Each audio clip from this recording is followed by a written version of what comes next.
मैं भारत को भारतीयता की मान्यता के आधार पर फिर से खड़ा करना चाहता हूं, उस काम में लगा हूं। शर्म आती है मुझे। संविधान में ये एक धारा डाल दी गई कि 10 साल तक अंग्रेजी में काम होगा, फिर बदल दी जाएगी, और वो 10-10 साल करके 2009 आ गया, अभी तक अंग्रेजी बदली नहीं जा रही है। जिस अंग्रेजी को भारत के 1 करोड़ लोग नहीं जानते, उसी में पूरी राज्य व्यवस्था चलाई जा रही है।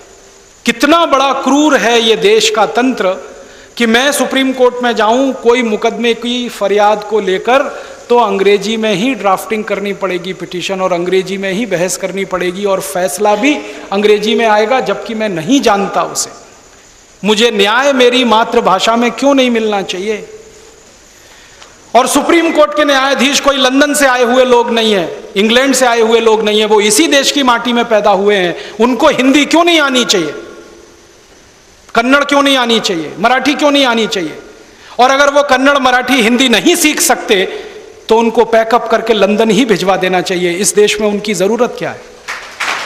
हम ऐसे न्यायाधीशों का खर्चा अपने टैक्स के ऊपर कैसे बोझा ले सकते जो हमारी मातृभाषा में फैसले नहीं दे सकते? अपने न्याय की फरियाद करने का अधिकार अगर मेरी मातृभाषा में मुझे नहीं है, तो और क्या अधिकार आप मुझे देंगे? मैं इंजीनियरिंग करना चाहता हूं, मेडिकल साइंस में पढ़ना चाहता हूं, मेरी मातृभाषा में उसकी सुविधा क्यों नहीं होनी चाहिए इस देश में? सारी दुनिया के इंजीनियर जापानीज में तैयार होते हैं, फ्रेंच में, जर्मन में तैयार होते हैं, तो भारत के इंजीनियर हिंदी में क्यों नहीं तैयार हो सकते? मराठी में क्यों नहीं तैयार हो सकते? इस भाषा की गुलामी को तो खत्म करना ही पड़ेगा। शायद वैसे ही करना पड़ेगा जैसे अंग्रेजों की गुलामी को हमने खत्म किया। शायद अंग्रेजों को जिस तरह से हमने मार के भगाया इस देश से, वैसे ही अंग्रेजियत को भी मार के ही भगाना पड़ेगा इस देश से। ये जाएगी नहीं आसानी से।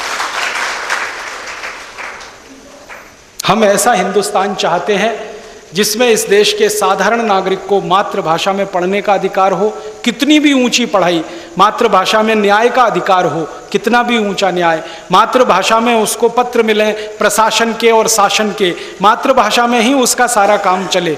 वो अंग्रेजी क्यों सीखे? क्योंकि इंग्लैंड में कोई हिंदी नहीं सीखता, तो हम अंग्रेजी क्यों सीखें? इंग्लैंड का कोई माँ बाप इस बात के लिए परेशान नहीं है कि उसके बेटे या बेटी को हिंदी नहीं आती, तो हमारे माँ बापों को क्यों परेशान होना चाहिए कि हमारे बच्चे को अंग्रेजी नहीं आती? सिर्फ इसलिए कि सरकारी नौकरी अंग्रेजी में ही मिलती है। कानून बदल दो, सरकारी नौकरियों को मातृभाषा में देना शुरू करो, अंग्रेजियत का भूत सबके सिर से एक झटके में उतर जाए। ऐसा कानून हम चाहते हैं, ऐसी व्यवस्था चाहते हैं। अंग्रेजों के ज़माने के बनाए गए जितने भी कानून हैं, वो शिक्षा के हों, न्याय के हों, चिकित्सा के हों, स्वास्थ्य के हों, सब खत्म करना है।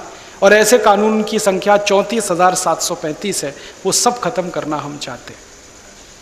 और वो खत्म होंगे तभी हमारे शहीदों की आत्मा को शांति मिलेगी, नहीं तो उनको शांति कैसे मिलेगी? क्योंकि जिन कानूनों के खिलाफ लड़ते लड़ते उन्होंने प्राण दिए हैं, अगर वही कानून आज़ादी के 60 साल बाद भी चल रहे हैं, तो शहीदों को कौन सी श्रद्धांजलि हम दें?